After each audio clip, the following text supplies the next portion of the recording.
chamando todos os fãs de ficção científica, porque este livro aqui é de destroçar o coração dos leitores.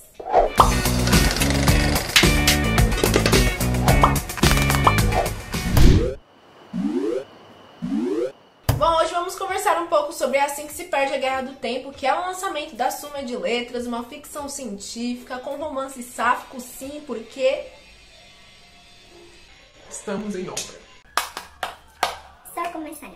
É Assim que se perde a Guerra do Tempo, é o novo lançamento da Suma de Letras, que é uma ficção científica com romance sáfico, sim, porque nós pedimos, e é assim, gente, absolutamente tudo. O livro foi escrito por Amell El-Mohtar e Max Gladstone, e é um livro super premiado, tá, gente? Ganhou os prêmios Nebula, Locus e Hugo, então, assim, só desses prêmios de peso já dá pra sentir que o livro é, assim, incrível.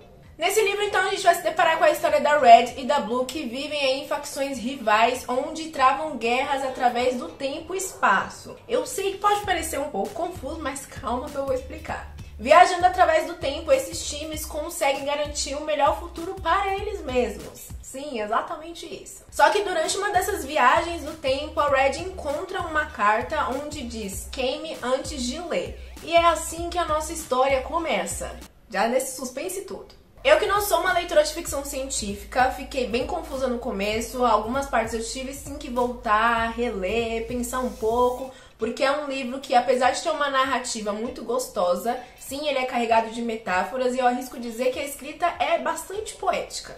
No começo o livro pode parecer muito confuso, mas também não se apegue a tudo, porque o importante mesmo é as personagens e a comunicação delas entre as cartas, né, através das cartas, porque assim...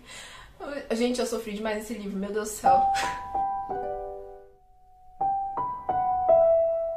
O leitor que nasceu pra sofrer é uma coisa.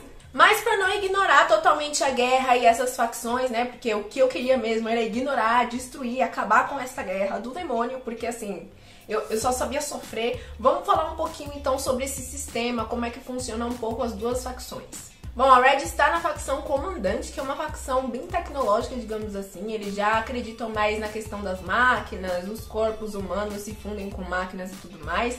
Até no nascimento deles, né, eles estão criados por uma máquina, onde essas máquinas têm alguns fios que sustentam essas pessoas para elas continuarem vivas. É um negócio, assim, bem exterminador do futuro, digamos assim. Então, óbvio que eles vão voltar no tempo para colocar fragmentos que possam garantir a existência deles no futuro, no tempo deles, e depois voltar para o passado de novo, para que isso sucessivamente vá acontecendo, né? Para que eles não sejam exterminados. Time heist? Yeah, time heist.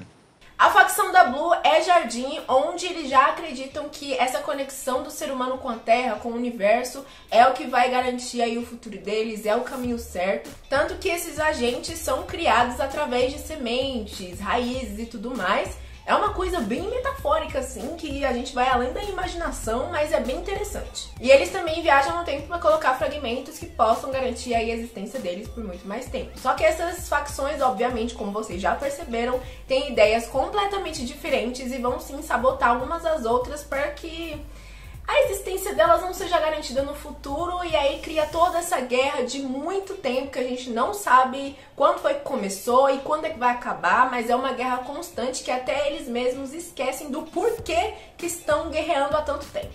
Cada facção manda um agente, né, através desse tempo e espaço para sim fazer suas missões, que são... a maioria das vezes extremamente violentas. O que me chamou a atenção é que durante essas viagens no tempo que eles fazem, tem bastante contexto histórico, sabe? Eles viajam, tipo, pra século XIII, século XIX e tudo mais. Obviamente que os autores não dão um contexto inteiro sobre tudo que tá acontecendo, mas a gente consegue se habituar ali em uma Inglaterra antiga, uma Londres antiga e tudo mais. Então é muito legal. Sério, gente, eu fiquei assim, meu Deus do céu. Pelo menos você consegue se situar na história, não fica completamente perdido, sabe? Porque quando eles voltam, geralmente para suas facções, fica um pouquinho mais confuso, mas lendo com calma, pelo amor de Deus, você consegue sim se habituar à história e dá tudo certo, confia em mim. Como eu disse lá no começo, a Red se encontra uma carta onde está escrito "queime antes de ler". E aí que ela conhece a Blue, conhece, entre aspas. No começo elas trocam farpas através de cartas, né? Aquela história de enemies to lovers.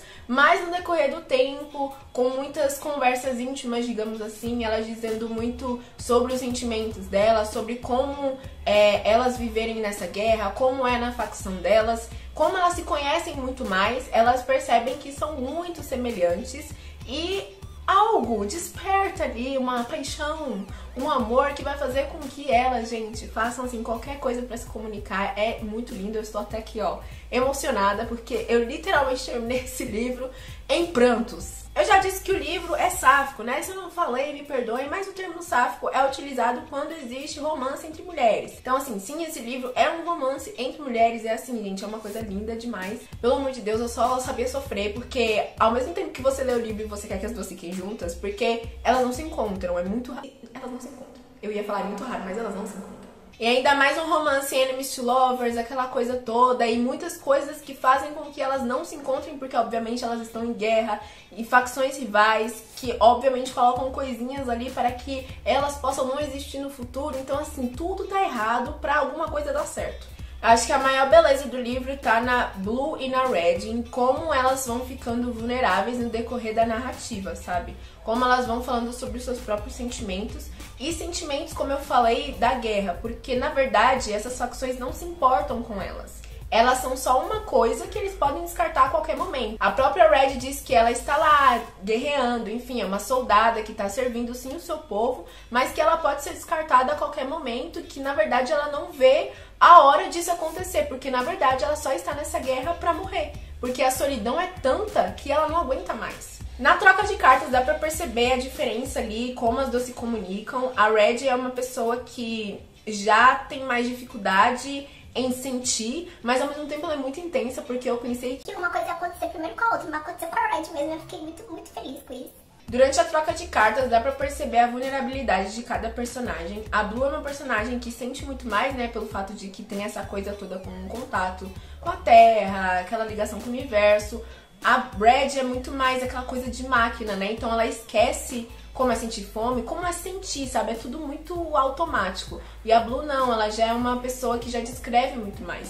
E é muito bonito ver a influência da Blue na Red pra demonstrar essa vulnerabilidade que se perdeu. A humanidade basicamente perdeu aquela coisa da empatia, do que é sentir, tanto que vive em guerra há muito tempo, né, gente? A gente vive numa guerra constante, por mais que não tenha bombas e tudo, quer dizer, tem sim. Meu Deus, cachorro! Esse livro me fez refletir sobre muitas coisas, porque como eu já falei, é uma guerra constante, e uma guerra constante entre pessoas que têm ideais diferentes, sabe? E é o que acontece na nossa humanidade, né? A gente sempre briga, tá numa guerra constante por conta de diferenças, as pessoas não aceitam como as outras são, sabe? Tipo, sempre tem que ter alguma coisa que vá argumentar, né? E falar assim, ó, você não tem que ser desse jeito, mas é nessas diferenças que a gente se encontra. Então eu acho que a maior mensagem desse livro é essa, sabe? Por mais que seja aquela frase clichê, que o amor é a solução de tudo. E realmente, o amor é a solução de tudo. Eu acho que é isso que esse livro passa. Porque sim, é uma ficção científica que vai falar ali sobre uma guerra sem sentido, que já ninguém mais sabe. É uma guerra sobre diferenças, sobre não aceitar as ideologias do outro. Eu acho que existem caminhos pra gente viver sim em harmonia, e por mais que não tenha fim, as personagens vão tentar encontrar um jeito de sobreviver em meio a tudo isso, mesmo que as próprias facções não as aceitem. Eu acredito que nem todo mundo vai conseguir engatar na história, porque é um livro um pouquinho difícil, mas confia em mim, dá uma chance, porque ele é realmente muito lindo, ele é realmente um livro muito necessário, que faz você refletir sobre muitas coisas. De novo, se você não pegar tudo do livro, tá tudo bem, mas se você pegar essa ideia central dele e só consumir as personagens, sabe, consumir o que elas querem dizer, já tá tudo lindo e maravilhoso, porque sim, é um livro que merece todo o reconhecimento do mundo. Bom, gente, é isso. Deixa aqui nos comentários qual é o seu livro de ficção científica favorito. Eu prometo que vou consumir mais, porque eu sempre gosto muito de ler ficção científica, por mais que seja raro. Ano passado eu comecei a ler mais Octavia Butler e tudo mais.